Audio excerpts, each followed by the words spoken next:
देवगिरी बंगल्यावर झालेल्या बैठकीत विलिनीकरणाच्या बाजूने बोलणाऱ्या आमदारांना सुनेत्रा पवारांनी सार्वजनिकरित्या याविषयी न बोलण्याची सूचना केली आणि दुसरीकडे आमचे कौटुंबिक मतभेद आहेत असं आमदारांना सांगत विलिनीकरणाच्या सगळ्या चर्चा संपुष्टात आणल्या. दुसरीकडे शरद पवार गटाचे प्रदेशाध्यक्ष शशिकांत शिंदे, नेते जयंत पाटील आणि रोहित पवार यांनी सुद्धा विलिनीकरणावर आता यापुढे भाष्य करणार नाही असं वक्तव्य केलंय. पण अजित पवार यांनी विलिनीकरणाचा सगळा प्लॅन केला होता. ते 12 फेब्रुवारीला घोषणा करणार होते.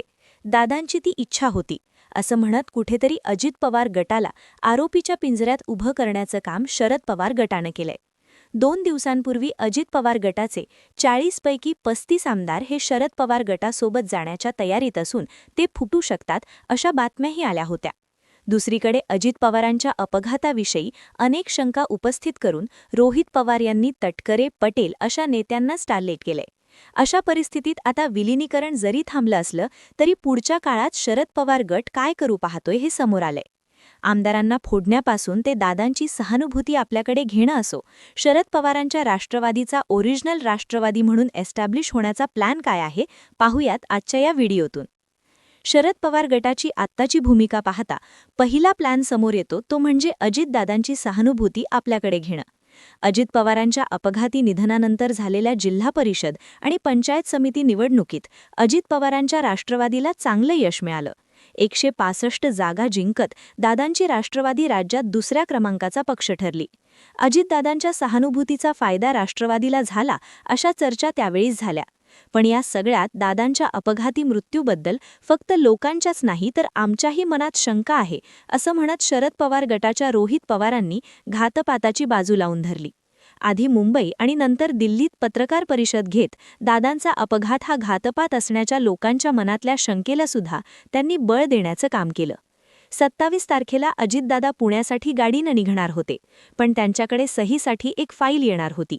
राष्ट्रवादीतल्या महत्त्वाच्या नेत्याची ती फाईल होती. ती यायला उशीर झाला, सहीला उशीर झाला.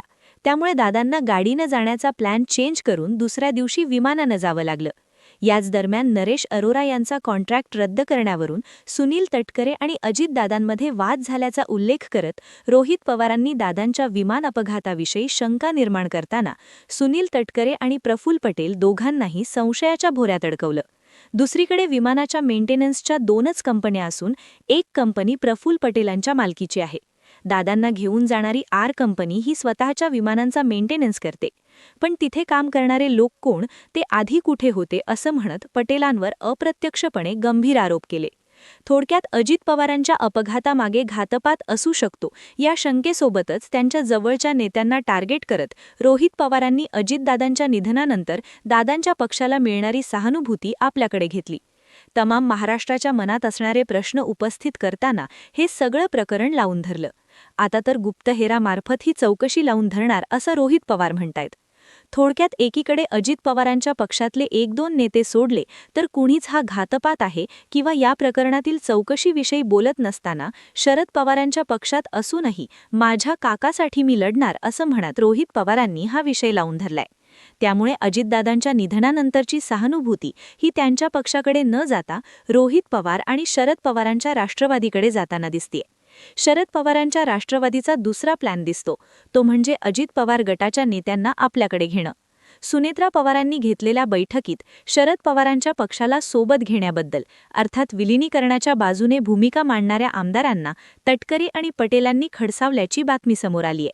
अजितदादांच्या जाण्यानंतर तटकरे, पटेल सातत्यानं सांगतायत की विलिनीकरणाबाबत काहीही ठरलं नव्हतं.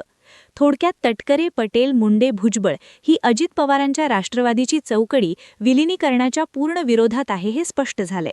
विलिनीकरण झालं तर पुन्हा एकदा पक्षात शरद पवार आणि सुप्रिया सुळेंच्या नेतृत्वात काम करावं लागेल हे या चौकडीला मान्य नाही. त्यामुळे विलिनीकरणाच्या चर्चा खोडताना हे नेते पाहायला मिळाले आहेत.